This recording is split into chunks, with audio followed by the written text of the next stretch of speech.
ఎలా పని చేస్తున్నారు అని అడిగాను. అంటే నాతో చెప్పిన వాళ్ళు, అమ్మా ఇక్కడ అసలు మొత్తం జబర్దస్త్ దోపిడీ అట, జబర్దస్త్ గా దోచుకుంటున్నారట. ఎలా ఉంది మీ ఎమ్మెల్యే అంటే, ఎమ్మెల్యే కాదమ్మా మంత్రి అన్నారు. పోనీ ఎలా ఉంది అంటే, మాకు ఒకరు కాదమ్మా 4 మంత్రులు అన్నారు. 4 ఏంటన్నా అంటే, ఎమ్మెల్యే గారు మంత్రి అట, భర్త మంత్రి అట, వాళ్ళ అన్నలిద్దరు కూడా మంత్రులేడట. యథేచ్ఛగా జబర్దస్త్ గా దోచుకుంటున్నారట. గ్రావెల్ వదలరంట, చెరువులోని మట్టి వదలరంట, ఇసుక వదలరంట, ఏది గాని వదలరంట. ఆఖరికి పేదవాళ్ల కోసం హౌసింగ్ కడితే ఆ హౌసింగ్ మాఫియాలోనే చేతులు మారడంలోనే 100 కోట్లు సంపాదించుకున్నారమ్మా అన్నారు. పేదవాళ్లకు కట్టే ఇళ్లల్లో ఆఖరికి చిన్న ఉద్యోగాల కోసం వచ్చినా కూడా కమిషన్లు తీసుకుంటారమ్మా. ఎవరన్నా వెంచర్లు వేశారంటే ఆ వెంచర్లో వీళ్లకు అదేంటిది ప్లాట్లైనా ఇవ్వాలి, లేకపోతే కప్పమైనా కట్టాలి. వీళ్ళ కన్ను పడింది అంటే ఆ ప్లాట్ గా మిగలదమ్మా, వాళ్ళ స్వాహా చేసేస్తారు అన్నారు. ఇందుకేనా అధికారం ఇచ్చింది? ఇందుకేనా ఓట్లేసింది? ఎక్కడ చూసినా అవినీతి, ఎక్కడ చూసినా డబ్బులమయం. ప్రజల గురించి ఆలోచన చేసేవాడు ఎవరైనా ఉన్నారా అంటే ఒక్కరు కూడా లేదు. ఇలా తయారైంది కదా. నన్ను అంటుంది రాజశేఖర్ రెడ్డి బిడ్డను నన్ను అంటుంది నేను అక్కడ తెలంగాణలో పార్టీ పెట్టానట, తెలంగాణలో పార్టీ పెట్టక ముందు నేను కాంగ్రెస్ పార్టీని దూషించానట, ఇప్పుడు కాంగ్రెస్ పార్టీలో ఎలా చేరాను అని అంటుంది.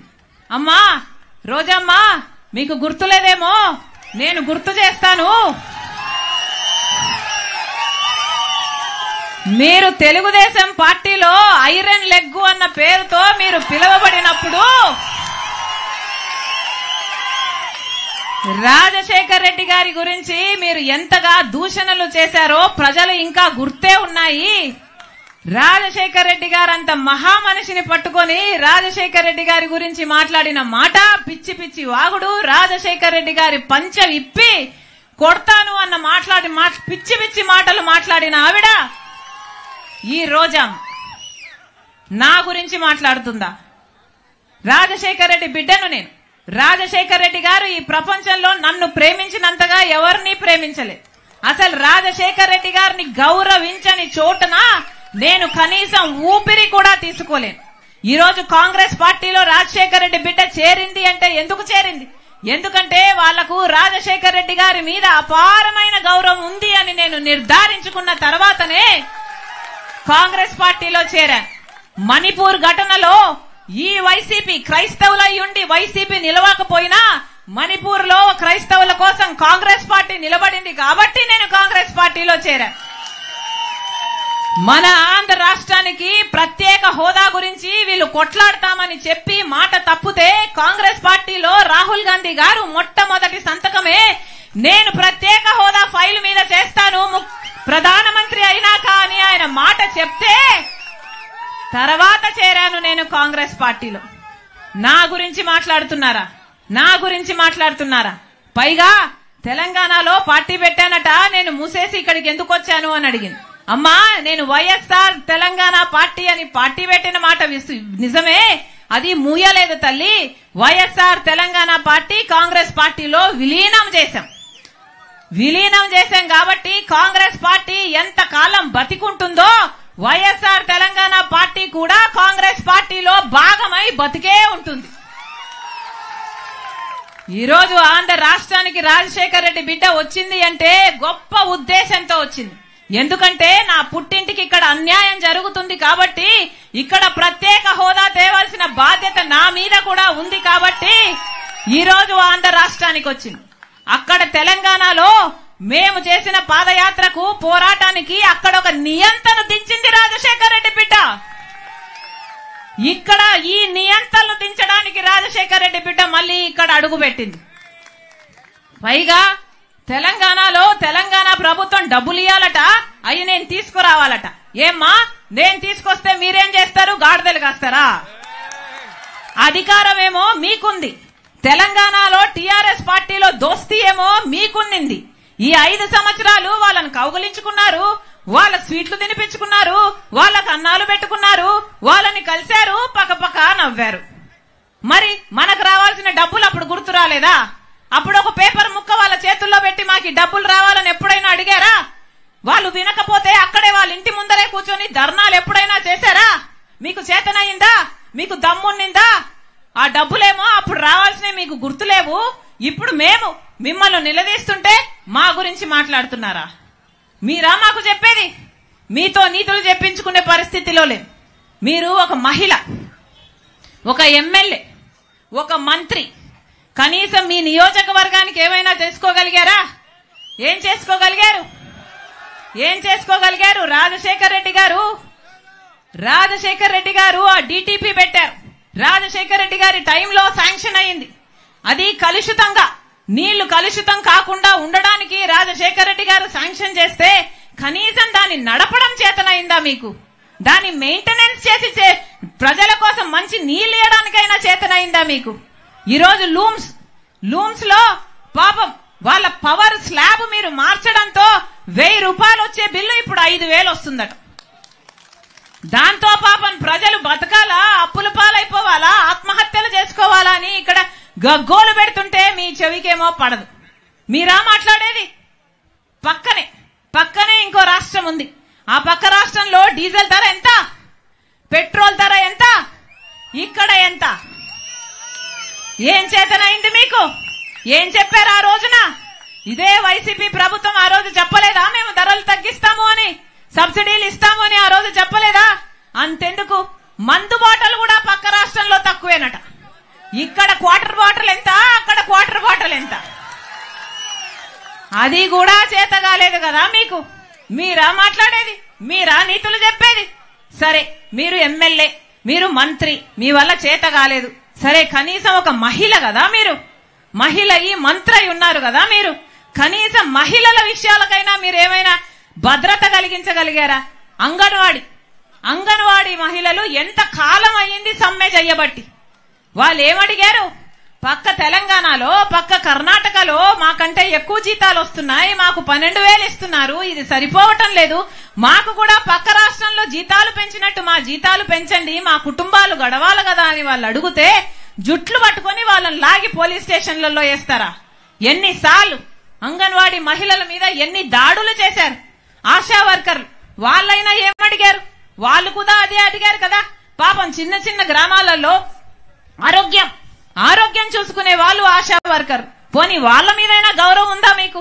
మహిళలు కదా అంగన్వాడీ ఆశా వర్కర్లు అంటే. ఆ రోజు చంద్రబాబు గారు గుర్రాలతో తొక్కిచ్చారు, ఇట్లనే వాళ్ళు జీతాల కోసం పోరాడితే. ఈరోజు మీరు పోలీస్ బూట్ కాలు చేత తొక్కిస్తున్నారు. మీకు చంద్రబాబు గారికి ఏమిటి తేడా? మీరా రాజశేఖర్ రెడ్డి గారి ఆశయాల గురించి మాట్లాడేది? అమ్మా, ఈరోజు పాపం వీళ్ళు చూడండి, పెన్షన్ రాక మన రాష్ట్రంలో ఎంతమంది ఉద్యోగస్తులు మాకు పెన్షన్ ఇవ్వండి, మాకు పాత పద్ధతిలో పెన్షన్ ఇవ్వండి అని సంవత్సరాల తరబడి కొట్లాడుతున్నారే. ఆ రోజు ప్రతిపక్ష నాయకుడిగా జగనన్న గారు మీకు మాట ఇవ్వలేదు పెన్షన్ ఇస్తానని. అంగన్వాడీ వాళ్ళకైనా, ఆశా వర్కర్లకైనా, వీళ్ళకైనా, రెగ్యులరైజ్ కావాల్సిన ఉద్యోగాలకైనా ఎంత మందికి మాటలు ఇచ్చారు? ఒక్క మాట అయినా నిలబెట్టుకున్నారా? మీకు మాట ఇచ్చారా అన్నా? మాట ఇచ్చి కూడా నిలబెట్టుకోలేదే. మీరా రాజశేఖర్ రెడ్డి గారి ఆశయాలను నిలబెట్టేది? పాపం వీళ్లకు పాత పద్ధతిలో పెన్షన్ ఇవ్వండి అని వీళ్ళు అడుగుతుంటే అది పట్టించుకోకపోగా ఆఖరికి వీళ్ళ ప్రావిడెంట్ ఫండ్ కూడా మింగేయాలని చూస్తున్నారే. ఇది శ్రమ దోపిడీ కాదా? వీళ్ళ రాజశేఖర్ రెడ్డి గారి ఆశయాలను నిలబెట్టేది? మళ్ళీ చెప్తున్నా, రోజమ్మ నోరుంది కదా అని పారేసుకోకు.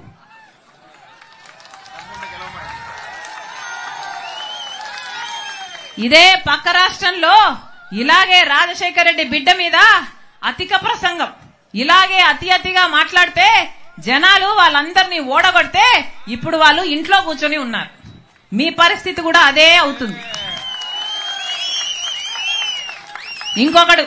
ఇంకొకడు మొన్న బాపట్లలో సభ పెట్టి వస్తే రాజశేఖర్ రెడ్డి బిడ్డ కాబట్టి రాజశేఖర్ రెడ్డి బిడ్డ కాబట్టి బాపట్ల నుంచి అడుగు బయట పెట్టనిచ్చారట.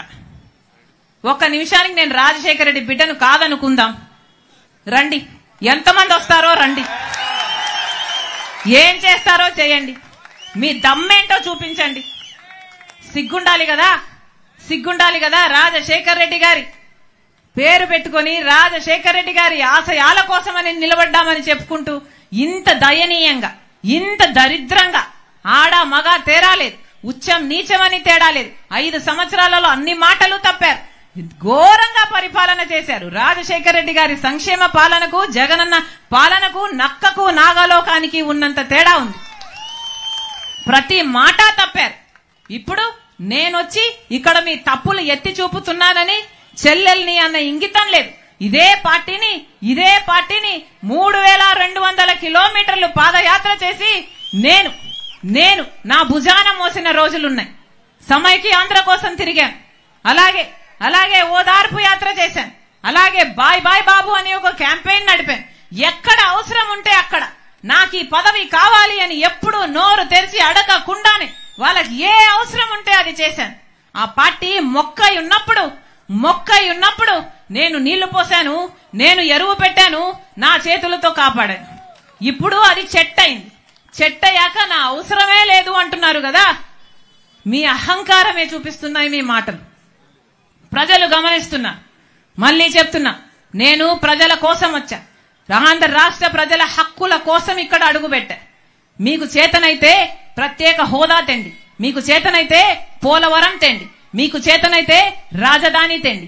ఇవేవి చేత కాలేదు గాని ఆడబిడ్డను పట్టుకొని నన్ను, నా కుటుంబాన్ని, నా వాళ్లను, నా మనుషుల్ని, ఆడపడుచులని చూడకుండా, సొంత చెల్లెళ్ళన్న ఇంగితం కూడా లేకుండా సోషల్ మీడియాలో మమ్మల్ని అవమానిస్తారా? ప్రజలు చూడ్డం లేదా? మీరు చూడ్డం లేదా? మీ ఇంట్లో లేరా అక్క చెల్లెళ్ళు? మీ ఇంట్లో లేరా అమ్మలు? మళ్ళీ చెప్తున్నా, ఇలాంటి నియంతలు మళ్ళీ అధికారం లేకొస్తే ప్రజాస్వామ్యం అన్నది బతకదు. నేను రాజశేఖర్ రెడ్డి బిడ్డను. రాజశేఖర్ రెడ్డి రక్తం నాలో ప్రవహిస్తుంది. పులి కడుపున పులే పుడుతుంది. నా గుండెలో నిజాయితీ ఉంది. నా పుట్టింటి ప్రజలకు అన్యాయం జరిగింది కాబట్టి వాళ్ళ హక్కుల కోసం కొట్లాడడానికి వచ్చా. ఇక్కడ ప్రత్యేక హోదా వచ్చేంత వరకు రాజశేఖర్ రెడ్డి బిడ్డ ఇక్కడ నుంచి కదలదు. పోలవరం ప్రాజెక్టు పూర్తయ్యేంత వరకు రాజశేఖర్ రెడ్డి బిడ్డ ఇక్కడ నుంచి కదలదు. మనకు బ్రహ్మాండమైన రాజధాని వచ్చేంత వరకు రాజశేఖర్ రెడ్డి బిడ్డ ఇక్కడ నుంచి కదలదు. గాలేరు నగరి పూర్తయ్యేంత వరకు రాజశేఖర్ రెడ్డి బిడ్డ ఇక్కడ నుంచి కదలదు. ఆంధ్ర రాష్ట్ర ప్రజలకు చెందాల్సిన ప్రతి హక్కు కోసం రాజశేఖర్ రెడ్డి బిడ్డ మనసు పెట్టి పోరాటం చేస్తుందని మీకు మాటిస్తున్నాం.